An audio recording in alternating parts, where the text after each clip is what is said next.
Hours after Donald Trump rejected Tulsi Gabbard's assessment that Iran is not building a nuclear weapon, the Director of National Intelligence posts a statement on social media saying she agrees with the president.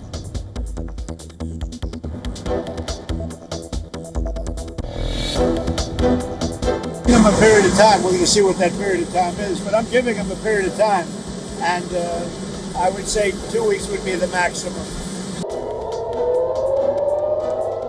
Donald Trump says Iran has a maximum of 2 weeks to avoid possible US airstrikes, indicating he could take a decision before that. Says he is not ready. He is not inclined to stop Israel attacking Iran because it is winning.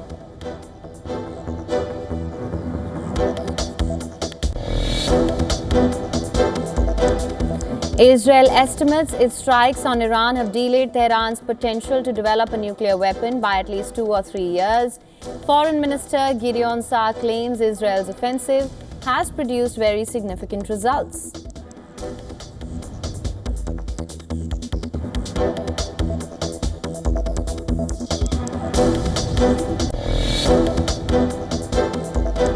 Hundreds of Indian evacuees from Iran land in New Delhi in 2 flights under Operation Sindhu after Tehran eases airspace amid an ongoing conflict with Israel.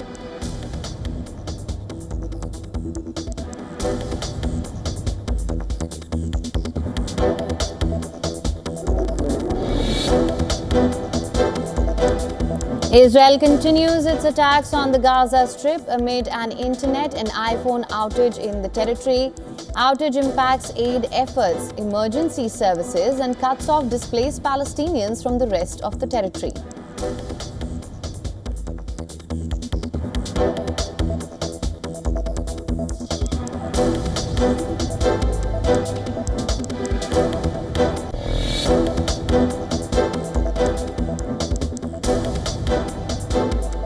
US Vice President J.D. Vance says thousands of troops deployed to LA are still needed despite a week of relative calm in the protest-hit city. President Trump sent these troops after demonstrations over immigration raids.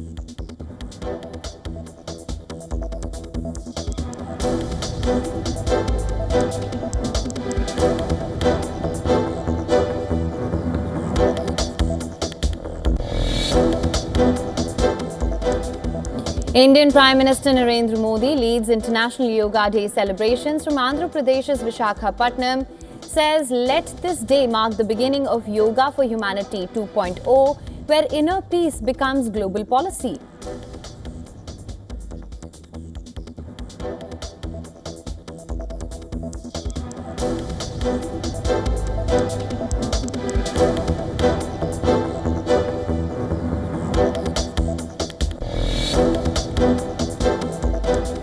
Wall Street ended mixed Friday as West Asia tensions and Fed rate uncertainty weighed on markets.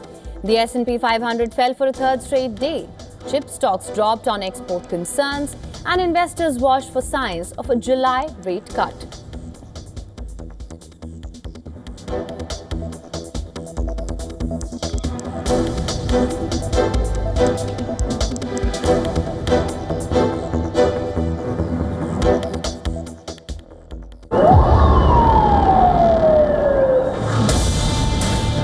Ayatollah Khamenei tweeted almost every day, "Death to Israel."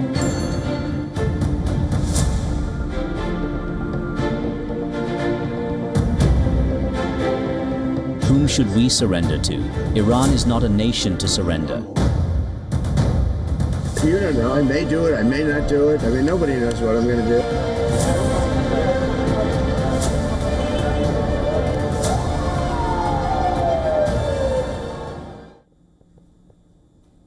Two flights carrying Indian nationals from Iran as part of Operation Sindhu arrived in India overnight, bringing the total number of Indian evacuees to 517. India launched Operation Sindhu to ensure safe evacuation of Indian nationals amidst the ongoing war between Iran and Israel. Majority of the evacuees are from Jammu and Kashmir, while others are from Delhi, Haryana, Karnataka, West Bengal and other states.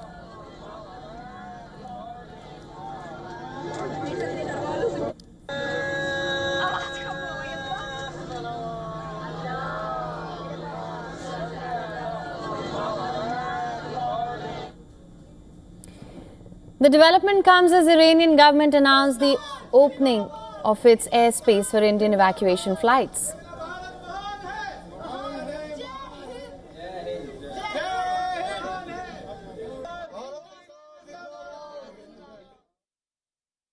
वहाँ के हालात अभी जंग के हालात थे। हमें लग रहा था कि हम कैसे जाएंगे, बॉर्डर से कैसे निकलेंगे, पर इंडिया सरकार के हम शुक्रगुजार हैं। उन्होंने हमें बहुत अच्छे तरीके से निकाल लिया।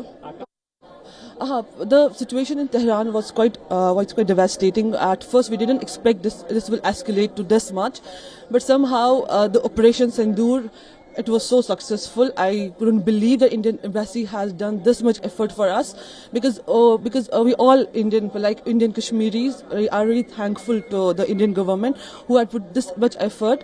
And plus the interesting thing was that they just opened that air base from Mashhad for the Indian students, and that was really appreciable. India has expressed its gratitude to the government of Iran for facilitating the India-bound flights amidst the tense situation in the country. The Ministry of External Affairs also confirmed that evacuation flights from Israel will commence soon. ये हम लोग के हमारे लिए ये बहुत ही खुशी की बात है कि ईरान सरकार ने अपना एयर स्पेस हमारे लिए ओपन कर दिया है, और ये भारत और ईरान के बीच जो मैत्री है ये उसको दर्शाता है। और ये उस फ्लाइट से आए, उस रूट से आए हुए ये पहली फ़्लाइट है। सो इनको देखकर हमें बड़ी खुशी है, क्योंकि ये लोग बहुत खुश हैं देश पहुंचकर, और इन्होंने भारत सरकार का शुक्रिया अदा किया है। अभी जैसे सरकार ने हमने अनाउंस किया है कि इजराइल से भी ऑपरेशन सिंधु के तहत फ़्लाइट्स आने का काम शुरू होगा। जैसे ही सारे डिटेल्स हम लोगों को मिल जाएंगे, फ्लाइट डिटेल्स वगैरह, हम लोग आप लोगों के साथ शेयर कर लेंगे। For more on this, we're now being joined by Dr. Reza Khanzadeh from Washington, D.C. He's a West Asia analyst. Dr. Khanzadeh, thank you so much for joining us on WION World is One. I want to begin by asking you what your assessment of the current situation in West Asia between Israel and Iran is. Yeah, thanks for having me. It's tough to put into words what the condition is like, especially from my contacts that I've been keeping in close network with, who are inside Iran. There's a bit of mixed emotions when it comes to those inside Iran, because they feel that on the one hand they don't support the Islamic Republic. They would like to see some type of shift, either away from that regime or some kind of reform. But on the other hand, they're very proud nationalistic people who, rightly so, see these attacks by Israel as just unforgivable. But speaking more globally, or more specifically just between the region with Israel and Iran, we have seen Israel continue its bombardment of Iran, attacking military sites, factories, nuclear sites. But Iran, on the other hand, has dialed back its attacks on Israel. In the past couple of days, we've seen maybe anywhere around 10 to 20 missiles, compared to the fourth, fifth night or sixth night where it was in the hundreds. And that's a sign that Iran is trying to find an off-ramp through diplomacy, especially with Abbas Araghchi meeting with his counterparts in Geneva today. But ultimately what it comes down to is what Netanyahu chooses to do. Because Trump is even not listening to his own security advisors, and he's listening to the intelligence coming out of Israel, which is obviously biased, because Netanyahu has had this obsession with bombing Iran's nuclear sites for over 30 years. Every 2 or 3 years, he makes these speeches where he states Iran is weeks, months, 1 year away from a nuclear bomb, and this has been going on for over 30 years. So while Trump and the United States are looking to find an off-ramp through diplomacy, especially with Trump stating that he's going to give himself 2 weeks, more or less, to make a decision on whether or not to support Israel, and Iran is dialing back its attacks on Israel, those two countries are clearly looking for a peaceful way to end this conflict. But Israel, on the other hand, is just hell-bent on continuously attacking Iran, whether it's civilian sites or non-civilian sites. At this point, it seems like for Netanyahu, it does not matter. And also we have to keep in mind that Netanyahu has been doing this part and parcel of his own domestic problems as well, because as your viewers probably already know, once he's finished being prime minister, he's essentially going to go to jail pretty soon after that because of all the charges up against him. So he's also used this. For him, this is a win-win situation where he can live out his foreign policy dream of being able to bomb Iran, but then also domestically saving his own, political career. Dr. Khanzadeh, you raise an important point there, that we have been hearing of these claims of Iran being weeks away from having a nuclear warhead, perhaps months away, perhaps ever since the late 1990s. We've also seen Netanyahu then take out that diagram of showing how close it is to having a nuclear warhead. We've seen all those statements. And we also know that the United States and Iran were having a dialogue. Even though they might have been at an impasse, there was a negotiation that was ongoing. And then we see Israel go ahead and launch Operation Rising Lion. Now, my understanding of this is perhaps this erodes Iran's confidence in negotiations, which is what Donald Trump is now saying, that we're giving you 2 weeks. You have these 2 weeks to perhaps come back to the negotiating table. But at this point, is that just wishful thinking? Because from what it seems and from what we're hearing, there isn't much trust.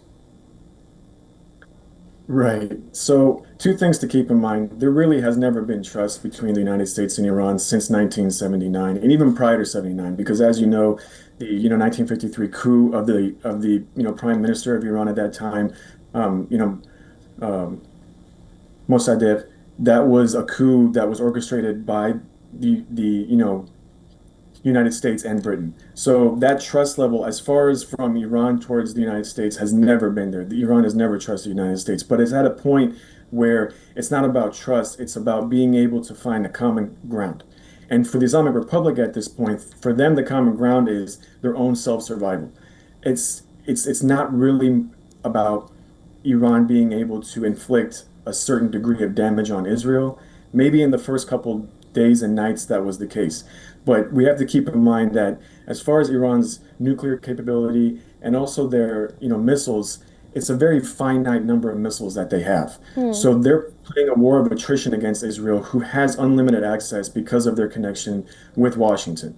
So it's going to come to a point for the Islamic Republic where they have to make a decision whether to survive their own and stay in power and keep control of Iran, or continue this war against Israel, which it's going to get to a point where they will lose a lot more than they have already. Dr. Khanzadeh, quickly coming back to the comments that have been made by Donald Trump as well. He earlier said that I may or may not, nobody knows what I'm going to do. And we were discussing this earlier as well with other experts. My question to you is the same. Does Trump know what he will do or what he can do? I don't think he's made that decision yet. We have to keep in mind that as far as the political psychology of the way Trump approaches this, because Trump comes from a real estate background. Most of the seasoned politicians, especially someone like Abbas Araghchi, who was raised in diplomacy, who was raised in foreign policy negotiations, high level, even during the JCPOA in 2015, he was a part of that team.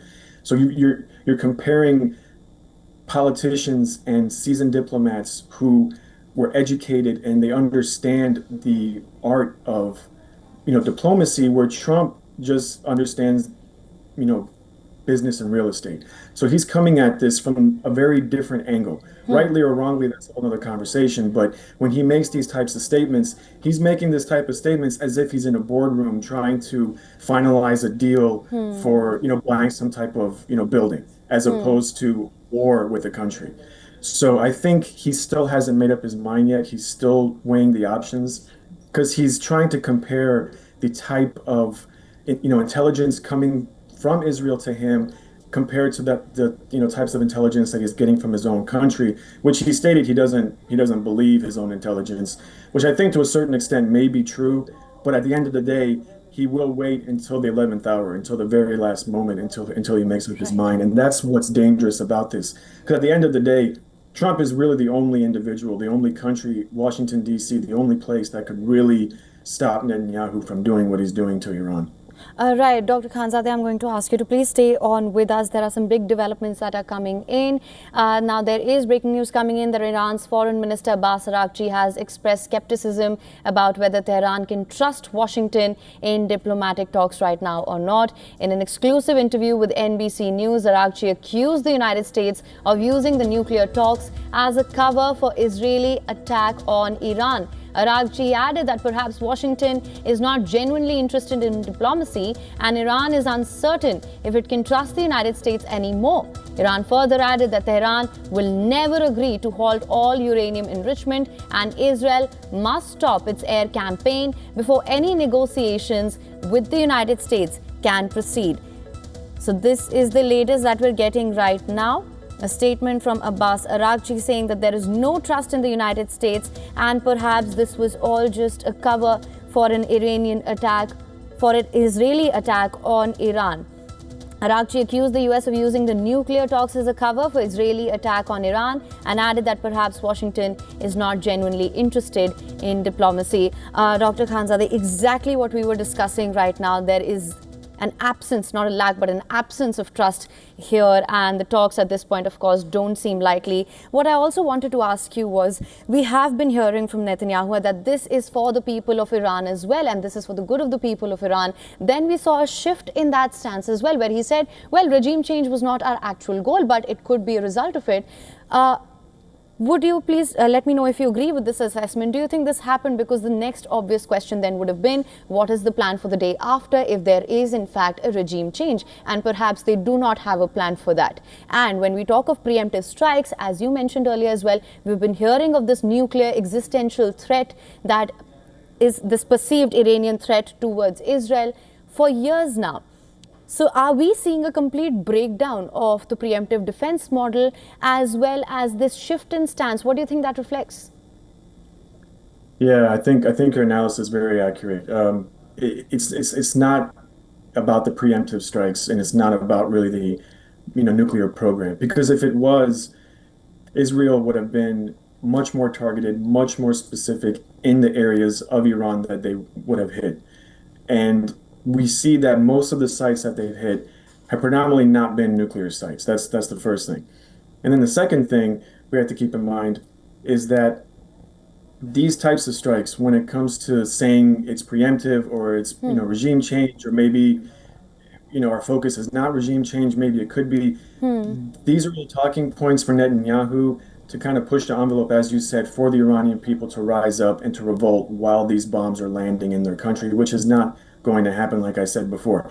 The majority of Iranian people may not want this regime to be in control of their country, but at the same time, they don't want a foreign entity bombing their country.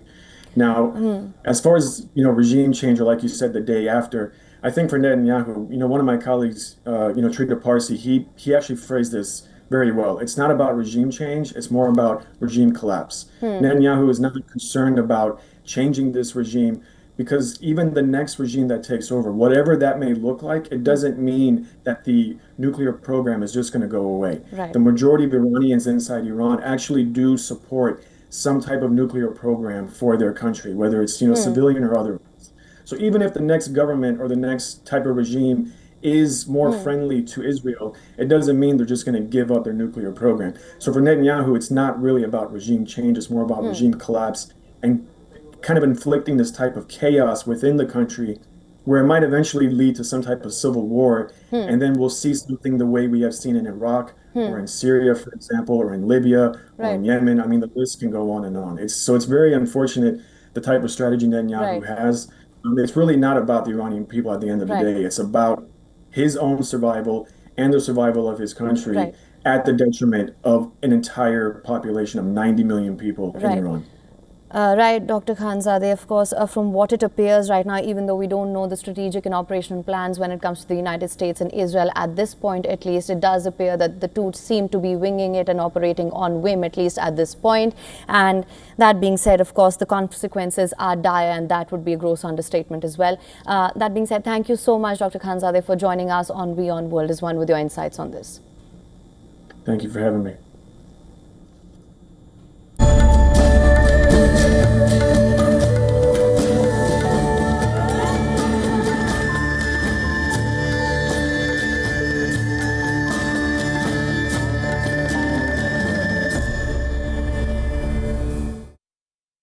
All right, we're shifting our focus now. Nearly 5 lakh people participating in a synchronized mass yoga demonstration in Visakhapatnam with Indian Prime Minister Narendra Modi himself leading the charge. Officials have designated 326 sections, each housing about 1,000 participants, with a fleet of over 3,000 buses mobilized to bring yoga practitioners to the site.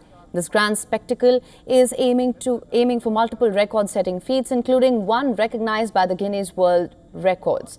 Security has been beefed up with 10,000 police personnel, 12,000 CCTV cameras, 1,200 CCTV cameras and drone surveillance to ensure safety and precision. Prime Minister Modi said that yoga is the way of life and teaches us self-care and discipline. He added that yoga leads us from the journey of me to we.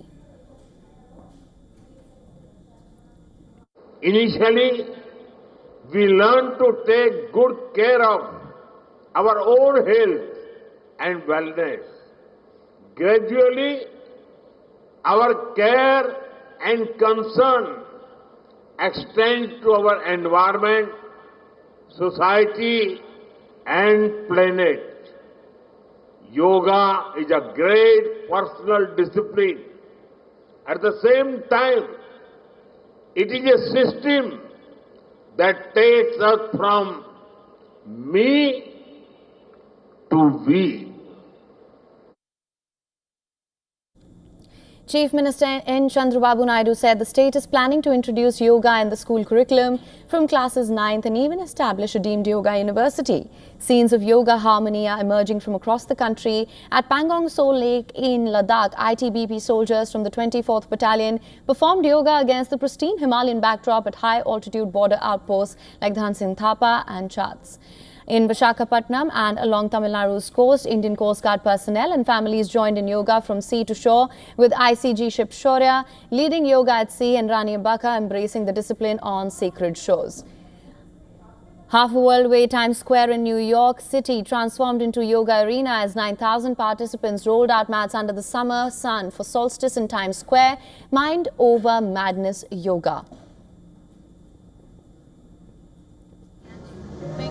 We came up with this idea of let's just see if we can bring yoga in Times Square to help everybody feel good.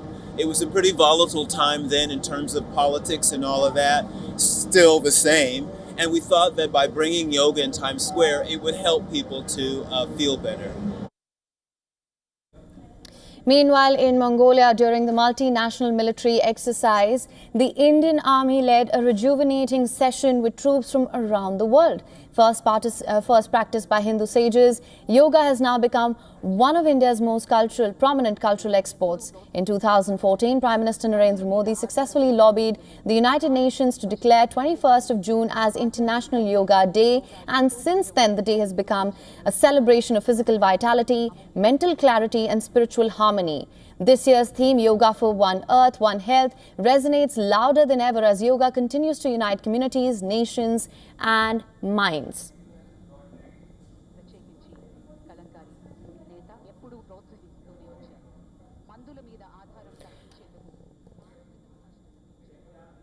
So it's been 11 years of the global yoga movement. India is celebrating the International Yoga Day. In fact, communities from across the world are celebrating International Yoga Day. Prime Minister Modi, as you know, is leading a mega event in Visakhapatnam, where about 3,000 buses were mobilized to bring in practitioners to the site as well. India is leading this global wellness revolution.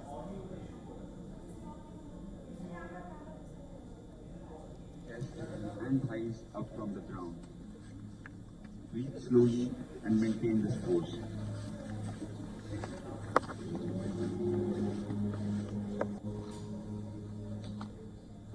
Let peace bloom in silence.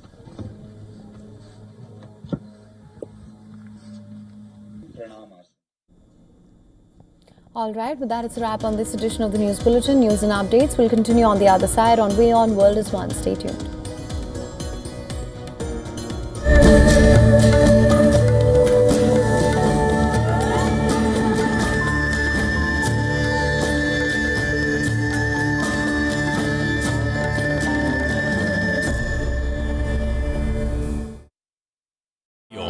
India's global voice, the channel that brings you the biggest stories from across the world through India's lens.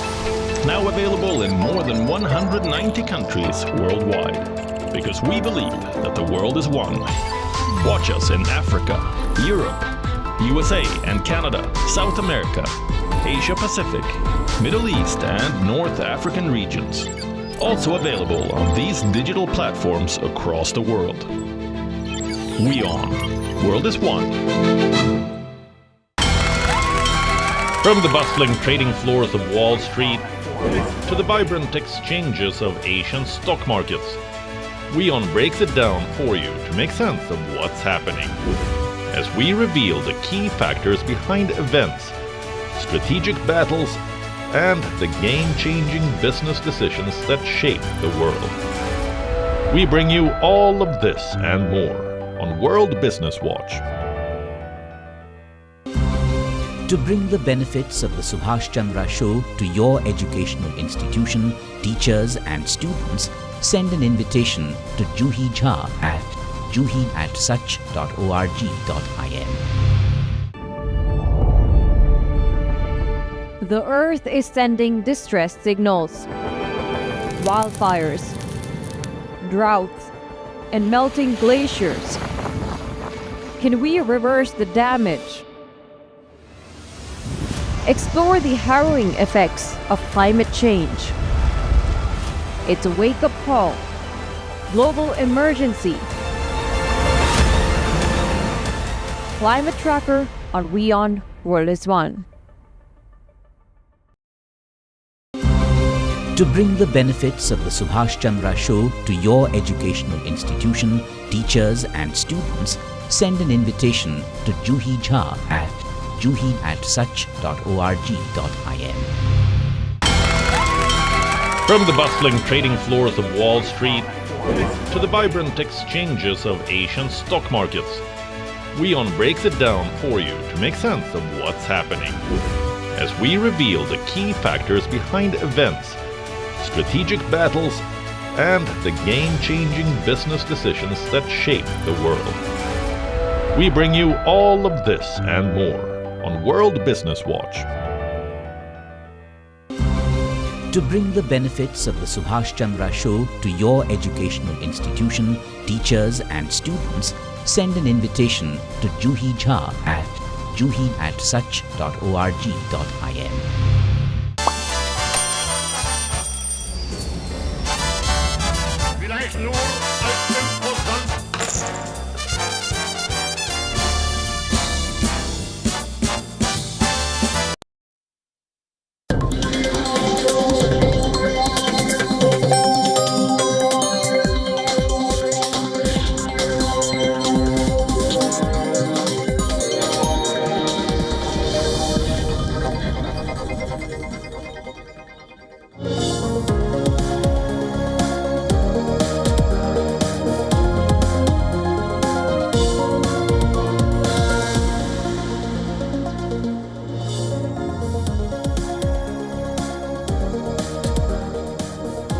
Hello and a very warm welcome. You're watching WION World is One with me, Diksha Bisla. Let's start with the headlines.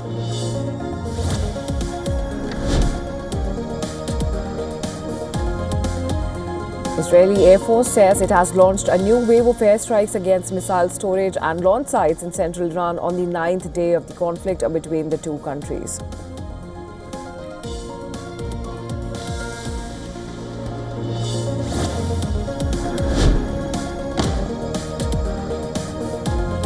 Hours after Donald Trump rejected Tulsi Gabbard's assessment that Iran is not building a nuclear weapon, the Director of National Intelligence posted a statement on social media saying that she agrees with the president.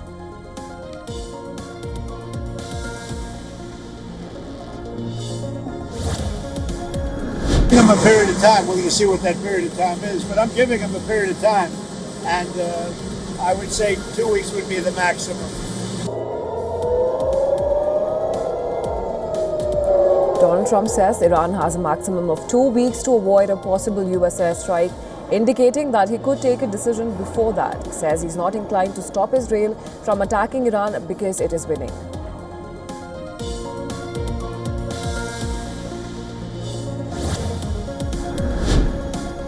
Israel estimates its strikes on Iran have delayed Tehran's potential to develop a nuclear weapon by at least 2 or 3 years. Foreign Minister Gideon Saar claims that Israel's offensive has produced very significant results.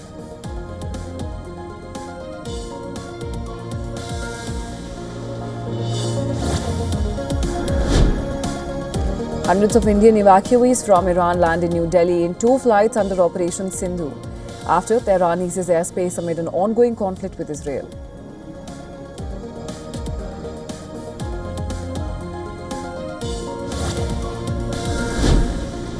Israel continues its attack on the Gaza Strip amid an internet and phone outage on the territory.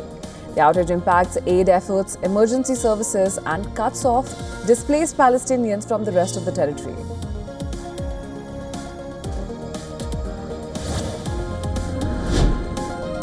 US Vice President J.D. Vance says that thousands of troops have been deployed to Los Angeles who are still needed despite a week of relative calm in the protest-hit city.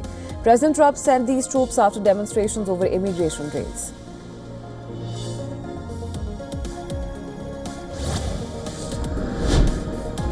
Indian Prime Minister Narendra Modi leads International Yoga Day celebration from Andhra Pradesh's Visakhapatnam. Says, let this day mark the beginning of Yoga for Humanity 2.0, where inner peace becomes global policy.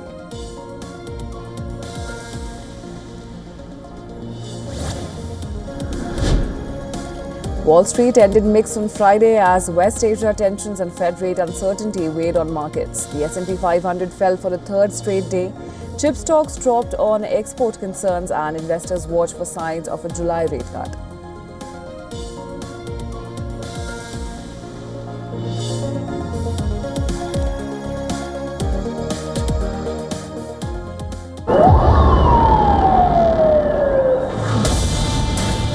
Ayatollah Khamenei tweeted almost every day, death to Israel.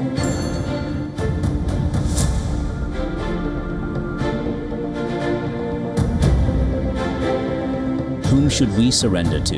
Iran is not a nation to surrender. You don't know. I may do it. I may not do it. I mean, nobody knows what I'm going to do.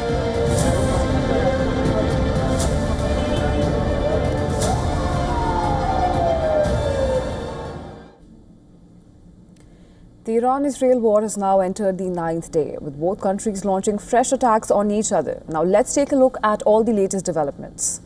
Iran launched a fresh salvo of missiles at Israel. Iranian missiles were intercepted in the skies over Tel Aviv.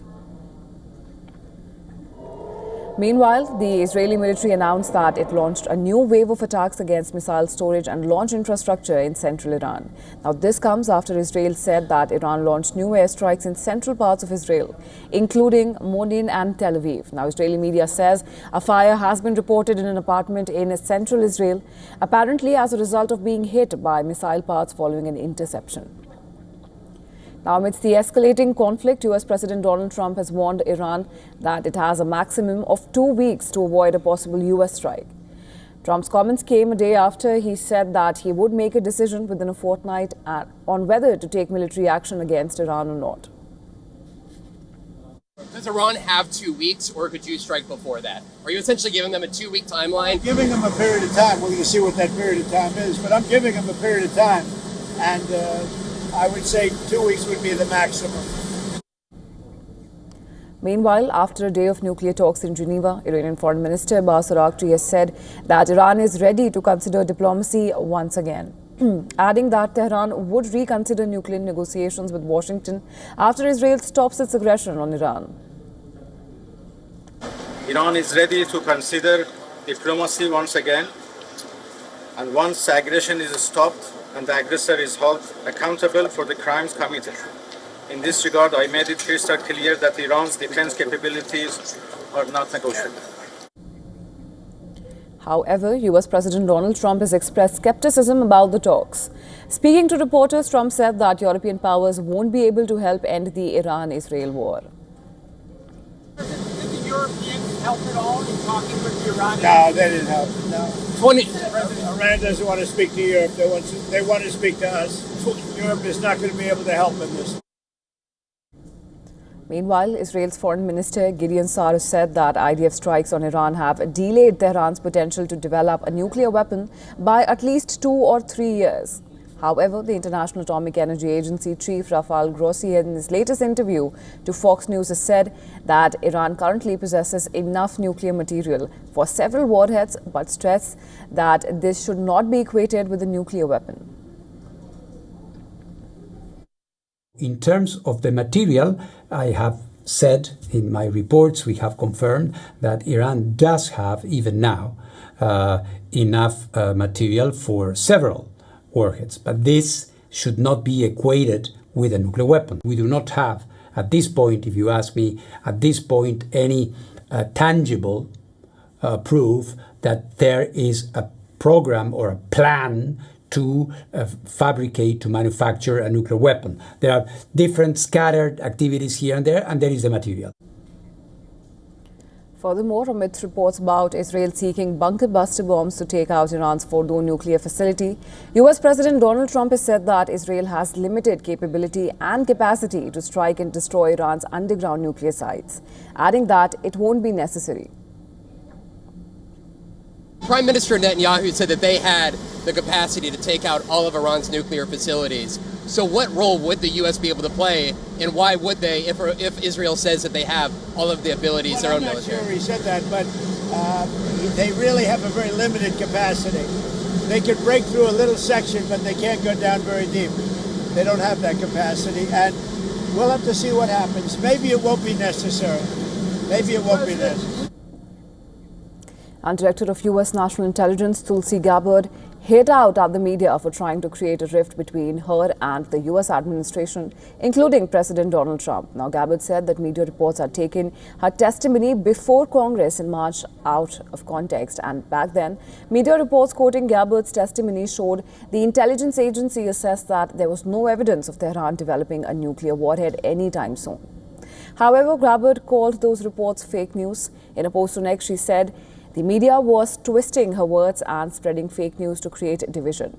She said that the U.S. has intelligence indicating that Iran could produce a nuclear weapon in just weeks or months if they choose to complete the assembly. Now, Gabbard agreed with President Donald Trump that this could not happen. The director's post comes after Trump, in response to a reporter's question on Gabbard's assessment of Iran being years away from being able to build a nuclear weapon. She's wrong. This is what she said in response to a question of Gabbard's testimony. Now, Trump rejected Gabbard's assessment, publicly contradicting his spy chief for the first time during his second term. Regarding Iran's nuclear program,